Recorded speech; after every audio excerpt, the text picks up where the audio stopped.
राम जी धनुष कैसे तोड़ेंगे बारे कुंवर। सातवीं सखी बोली कितने छोटे हैं, इनसे धनुष हिलेगा भी नहीं, विवाह कैसे हो जाएगा। हर कमेटी में एक निगेटिव माइंड का आदमी रहता है। यहाँ 4-5 लोग हैं का? अच्छा भैया कह रहे हैं यहाँ 4-5 लोग हैं। उनका हर बात में निगेटिव बात करना है, कैसे होगा। कितनी सखी बची? अंतिम सखी बोली आखिरी सखी छोट देखन में है, पर चमत्कार इनका अरे तू नहीं जानती, पर चमत्कार इनका तू नहीं जानती। क्या चमत्कार?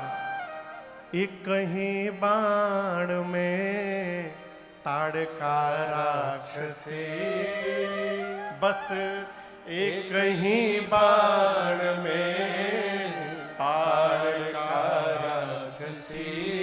उठ सखी ना पड़ी की पड़ी रह गई, एक ही बाण में ताड़का राक्षसी, एक ही बाण में ताड़का राक्षसी। उठ सखी ना पड़ी थी पड़ी रह गई, एक ही बाण में, एक ही बाण में, एक ही बाण में ताड़का राक्षसी। उठ सकीना पड़ी की पड़ी रह गई। सखी ने कहा क्या बात करती हो, जिसके एक बाण ने ताड़का को समाप्त कर दिया, जिसने सुबाहु को मार दिया, जिसके चरण के रज से अहिल्या जी को सदगति प्राप्त हो गई, वो राम जी इस धनुष को तोड़े बिना रहेंगे। मैं कहती हूं जिन ब्रह्मा जी ने सीता जी को बनाया है, विचार करके उन्हीं ब्रह्मा जी ने इस सांवले को भी बनाया है। दूल्हा तो यही बनेगा, इसमें कोई लेकिन नहीं। राम जी कहां चल रहे हैं? सड़क पर नीचे। सखियां कहां हैं? ऊपर छत पर। मेरे राम जी बड़े सीधे हैं। कन्हैया, हम कुछ कहेंगे नहीं, लेकिन मेरे राम जी बड़े सीधे हैं। भगवान सीधा चलते हैं और सीधा देखते। अभी एक इंटरव्यू में हमसे पूछा गया कि महाराज आप वृंदावन क्यों नहीं जाते, क्यों नहीं जाते? क्योंकि जाते हैं लेकिन उतना नहीं जाते। क्यों नहीं जाते? डर के मारे। बोले आपको किससे डर? बोले लोगों से डर नहीं है, वो जो बांके बिहारी सरकार है ना, बड़े टेढ़े हैं साहब, कब फंसा ले कोई भरोसा नहीं। यदि यूं फंसा लिए तो हो गई राम कथा। इसीलिए हम लोग नहीं जाते। हम लोग अयोध्या बहुत बढ़िया अपने लिए। हनुमान जी महाराज आइएगा, ये जन्म तो रघुनाथ जी के लिए, अब अगले जन्म में कन्हैया कुछ करे तो करे, ये जन्म केवल राम कथा गानी है, राम जी में समर्पित रहना है बस। एक ही देवता बहुत है वो है, राम जी में कन्हैया भी है हम लोग के लिए। ऐसा नहीं है आपको लग रहा है। यहां दर्शन करिए, यहां राम जी मेरे बैठे हैं, इधर शंकर भगवान पूरे परिवार के साथ बैठे हैं, इधर हनुमान जी बैठे हैं। लेकिन आपको दिखाऊं, हमारे श्री बांके बिहारी सरकार भी मैया के साथ कथा श्रवण कर रहे हैं। देखिए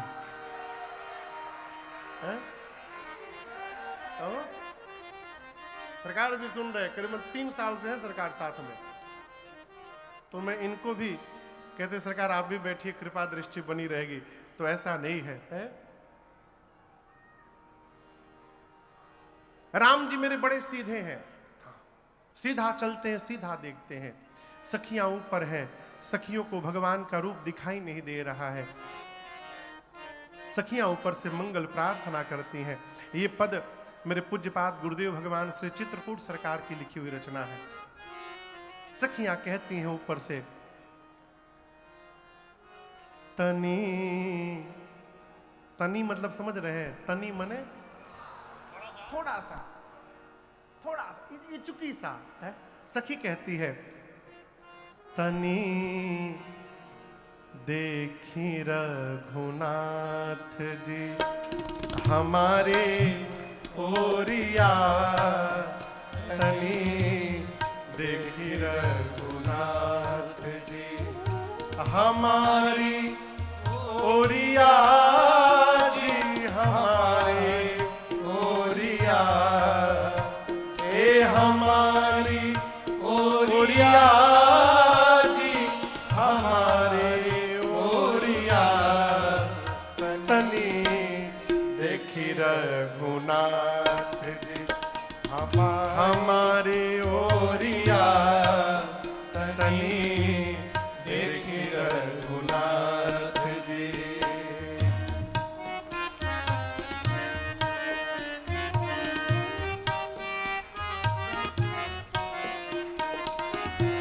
सुंदर श्यामल गौर मनोहर, सुंदर श्यामल गौर मनोहर, अखिया में बसली मधुर जोड़िया,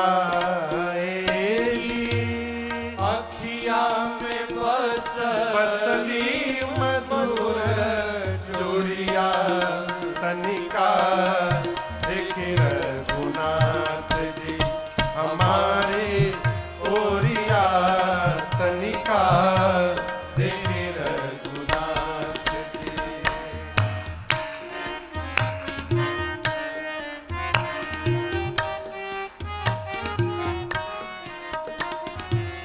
मिथिला में आई के तू जादू चलैला, मिथिला में आई के तू जादू चलैला, मोहिली हला मिथिला के सब गोरिया जी, मोहिली हला मिथिला के सब गोरिया, तनिका देखी रघुनाथ जी हमारी ओरिया, तनिका देखी रघुनाथ जी।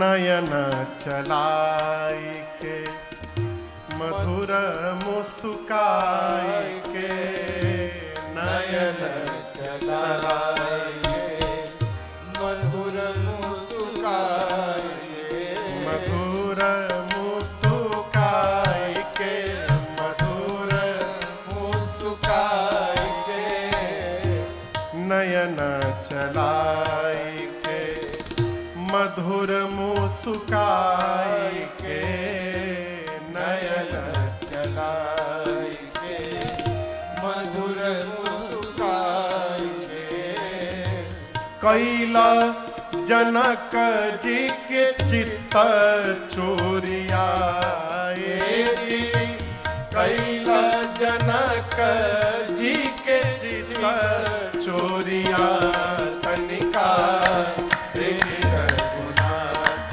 जी हमारे ओरिया, तनिका देखी रघुनाथ जी। सखियां अनेक प्रकार से कहती है, राम जी देखिए, राम जी देखिए, राम जी नहीं देखे। एक सखी बोली बहुते ढीठ है, एक सखी बोली अच्छा हम राम जी एक बात बोले, पूरा सिर यदि उठाने में आपको कष्ट हो रहा हो तो एक बार केवल कनखी से देख लीजिए। कनखी समझते हैं आप लोग? कनखी से कैसे देखा जाता है? आंख के कोने से देखने को कहते कनखी देखना। कहो काय कनखी आवत तारा। सखिया कहती पूरा सिर न उठाइए, केवल हम लोग को ऐसे एक बार देख लीजिए। है राम भद्राचार्य है अब हंसी है रहो, राम भद्राचार्य अब हंसी है रहो, राम भद्राचार्य अब हंसी है रहो, राम भद्राचार्य अब हंसी है। कैसे? जलज बिलोचन की कोरियाए जी, जलज बिलोचन की कोरिया कनिका देखी रघुनाथ जी हमारी कोरिया कनिका देखी रघुनाथ जी। हे हमारी कोरिया जी हमारी कोरिया, हे हमारी कोरिया जी हमारी कोरिया कनिका देखी रघुनाथ जी हमारी कोरिया तनिका देखी रघुनाथ। अरे तनिका देखी रघुनाथ, अरे तनिका देखी रघुनाथ। क्या बोली सखिया? अरे हमारी ओरिया तनिका देखी रघुनाथ। सखियां इतने प्रेम से प्रार्थना करती हैं लेकिन भगवान देखे नहीं देखे, कनखी से भी नहीं देखे। एक सखी बोली बहुते ढीठ है, मारो चला के भी देखेंगे, चलाओ कुछ। एक सखी बोली क्या बोल रही हो, कितने कोमल हैं, चोट लग जाएगी। उसने कहा हम पत्थर चलाने के लिए नहीं कह रहे हैं, यदि ये पुष्प जैसे कोमल है तो एक काम करो इनके ऊपर पुष्प चलाओ, पुष्प लगने से चोट भी नहीं लगेगा और देखने का प्रयास करेंगे कि ये पुष्प आ कहां से रहा है। जैसे सिर ऊपर करेंगे हम लोगों को इनका दर्शन मिल जाएगा। पूरी सखियां, गोस्वामी जी कहते हैं हिय हर सही बरसही सुमना, सुमुखी सुलोचनी वृंद, जाई जहां जहां बंधु दो, तहाँ तहाँ पर बच्चों के साथ भगवान मिथिला भ्रमण करते हुए, धनुष यज्ञशाले का दर्शन करते हुए सायंकाल में गुरुदेव भगवान के पास पहुंचे हैं। संध्या भई, बयारू आरती, भोजन, फिर विश्राम। सबसे पहले गुरुदेव भगवान विश्वामित्र जी सोने गए। राम लक्ष्मण जी उनके चरण की सेवा करने लगे चरण चापन दो भाई। थोड़ी देर बाद कई बार गुरुदेव भगवान ने जब आज्ञा दी तो राम जी सोने गए। फिर लक्ष्मण भैया राम जी की सेवा करने लगे। फिर बार बार भगवान के कहने पर लक्ष्मण भैया वहीं पांव के पास लेट गए। प्रातः काल हुआ, उठे लखन निस विगत सुनी, अरुण शिखा धुन का, गुरु ते पहिले जगतपति, जागे राम सुजा। सबसे पहले लक्ष्मण भैया जगे, फिर राम जी जगे, फिर गुरुदेव भगवान विश्वामित्र जी जगे। यहां दर्शन करिए, सोने का क्रम बिल्कुल उल्टा था, जगने का क्रम बिल्कुल उल्टा। सोते समय गुरु जी पहले सोए, राम जी बाद में, लक्ष्मण जी सबसे अंत में सोए। आजकल जो सबसे बाद में सोता है घर में, वो सबसे बाद में उठता है सवेरे, लेकिन यहाँ लक्ष्मण जी सबसे पहले जगे। जगने के बाद राम जी की सेवा किए तो राम जी जगे। दोनों भैया जाकर गुरुदेव की सेवा किए, गुरु जी जगे हैं। प्रातः क्रिया से निवृत्त हुए राम जी, विचार किए गुरु जी को पुष्प दल लगेगा, इसलिए स्वयं जानकर समय जानी गुर आय सुपाए, समय जानी गुर आय सुपाए, लेन प्रसून चले दो भाई, लेन प्रसून चले दो भाई, भूप बाग पर देखे ऊंचाई, भूप बाग पर देखे ऊंचाई, जहाँ बसंत ऋतु रही लुभाए, जहाँ बसंत ऋतु रही लुभाए, लागे बिटप मनोहर नाना, लागे बिटप मनोहर नाना, बरन बरन बर बेली पिताना, बरन बरन बर बेली पिताना, बरन बरन बर बेली पिताना, बरन बरन बर बेली पिताना। राम जी गुरुदेव भगवान से अनुमति लेकर पुष्प दल लेने के लिए जनक जी महाराज के मिथिला के पुष्प वाटिका में प्रवेश किए। यहां आप दर्शन करिए, गुरु जी ने राम जी से नहीं कहा कि पुष्प दल लाइए, समय जानी, समय जानकर राम जी की पूजन का समय हो गया है तो पूजन में पुष्प दल लगेगा। राम जी स्वयं गुरु जी से जाकर कहे गुरुदेव आ गया हो, तुम पुष्प दल ले आवे। अनुमति लेकर राम जी लक्ष्मण जी के साथ पुष्प दल लेने पहुंचे पुष्प वाटिका में।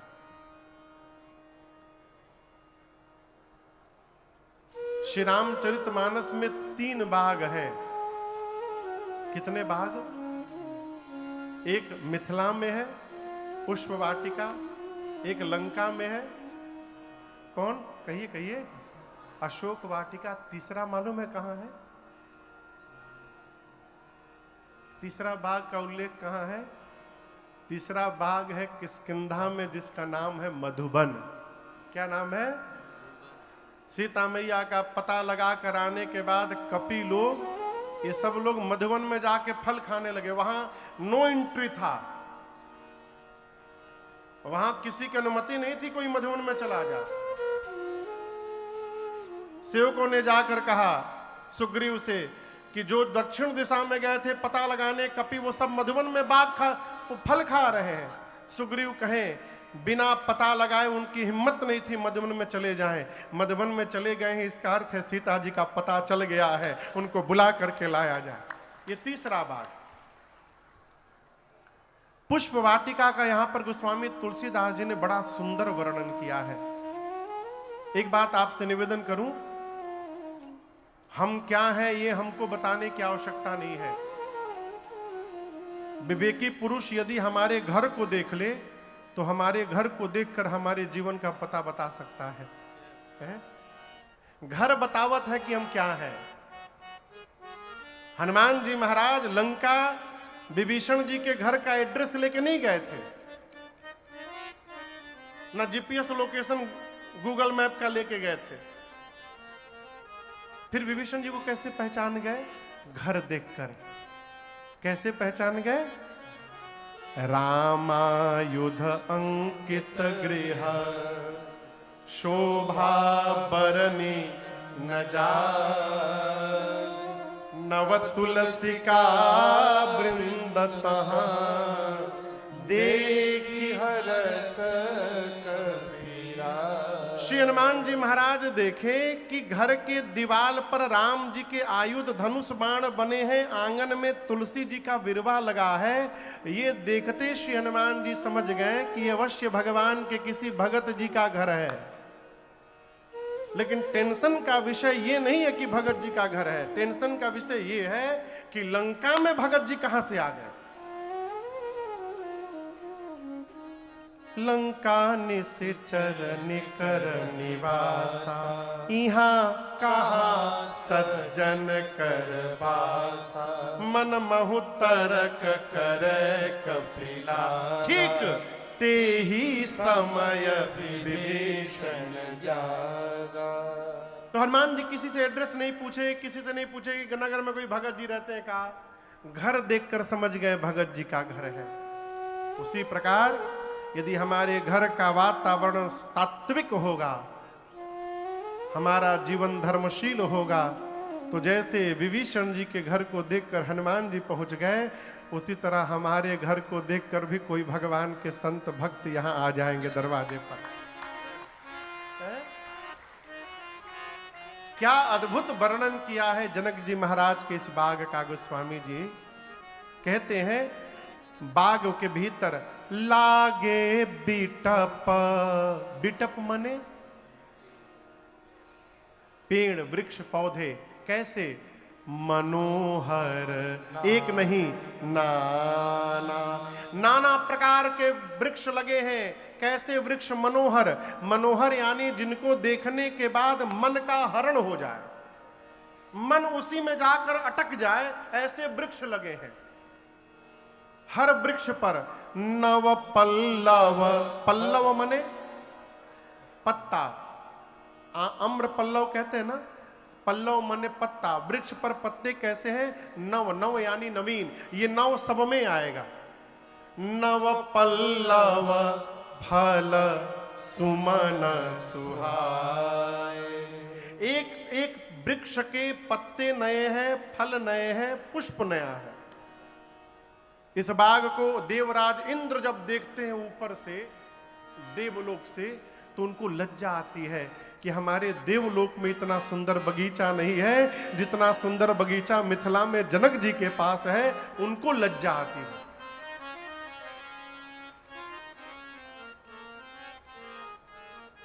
चातक कोकिल कीर चकोर मोर पक्षी आकर नाच रहे, चहचहा रहे।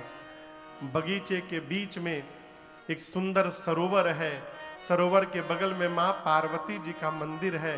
राम जी आए, बाग तड़ाग दर्शन किए, गदगद हो गए प्रभु। अब यहां दर्शन करिए, राम जी सीधे बाग में घुस नहीं गए। मर्यादा कहती है कभी भी जीवन में किसी दूसरे के द्वारा लगाए वृक्ष से बिना पूछे कुछ उतारना नहीं चाहिए, ये मर्यादा है। कई लोग तो खाली दिखाई भर दे जाए, फिर भगवान मालिक है। हमने अच्छे अच्छे घर के लोगों को देखा है, जाड़े के समय में गाड़ी सड़क पे खड़ा करके खेत में पूरा परिवार उतरा हुआ है। काहे के लिए? मटर के लिए। हमने देखा है सड़क पर पूरा परिवार मटर उतार रहा है खेत में। केकर खेत है कोनो मतलब नहीं है? ये व्यवहार ठीक नहीं है। राम जी माली दिखाई पड़े दूर, राम जी मालियों से कहें आज्ञा हो तो हम भीतर जाकर पुष्प दल ले ले। माली बोले दूर दूर से क्यों बात कर रहे हैं, आइए आइए। जा पूजन जननी पठाई, सीता मैया की मां ने कहा था जाओ पूजा करके पार्वती जी की आओ। बच्चे भगवान में लगते नहीं है, बच्चों को भगवान में लगाना पड़ता है, समझ रहे हैं? और ये काम जवानी का नहीं है, ये काम बचपन का है। हमारे महाराज श्री कहते हैं बाबू जिसका बचपन में भजन प्रारंभ नहीं होगा उससे 55 के बाद होने वाला नहीं है। 55 के बाद भी वही कर सकता है जो बचपन से लगा हुआ है। मुझे याद है एक घर में मैं गया था महाराज श्री के साथ, वहां एक बूढ़े बाबा थे, बैठे थे। सोफे पर हम लोग जाके बैठे तो महाराज श्री ने कहा कि बाबा प्रणाम, जय सिया राम, और ठीक ठाक है ना? 2 बच्चे महाराज, 2 बच्चे। पूछा क्या गया? ठीक ठाक है ना? उत्तर क्या आया? 2 बच्चे हैं। महाराज जी बोले माला जपते हैं, दोनों के 2-2 बच्चे हैं महाराज। पूछा जाए कथा के बारे में, भगवान के बारे में, मुखा बतावे खाली लड़कन के बारे में। ये क्या है? जीवन भर हम जहां जिएंगे अंत में वहीं अपने को पाएंगे। चाहते हैं कि अंतिम समय भगवान की याद आ जाए तो जीवन भर भगवान को याद करते रहिए, अंत में अपने आप याद आ जाएंगे। राम जी जाकर पुष्पदल लेने लगे, सीता मैया सखियों के साथ आई, स्नान करके पार्वती जी की पूजा की। कैसे की? बाबा कहते हैं पूजा की ना अधिक अनुरागा। ये नहीं कहा कि बहुत सामान के साथ पूजा किया, सामान के साथ पूजा नहीं किया, अधिक अनुराग के साथ पूजा किया। भगवान ये नहीं देखते कि आप क्या क्या चढ़ा दे रहे हैं, भगवान ये देखते हैं आप कैसे चढ़ा रहे हैं। हमारे अयोध्या में एक जगह भंडारा चल रहा था, आपको बताऊं घटना। एक भंडारा चल रहा था तो एक माई पहुंची, बड़ी दीनहीन गरीब, उसका कोई था नहीं, ऐसे घूमती रहती थी धाम में। एक माई पहुंची, जाकर महंत जी से बोली सरकार हम चाहते हैं कि हमारे भी नाम से भंडारा हो जाए आज।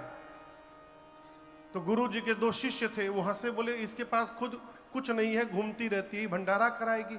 महाराज बोले हो जाएगा भंडारा, रुपया निकालो, अभी भंडारा हो जाएगा। तो माई अपने साड़ी के पल्लू में से 5 रुपए का सिक्का निकाली। क्यों? उसके पास बस उतना ही था।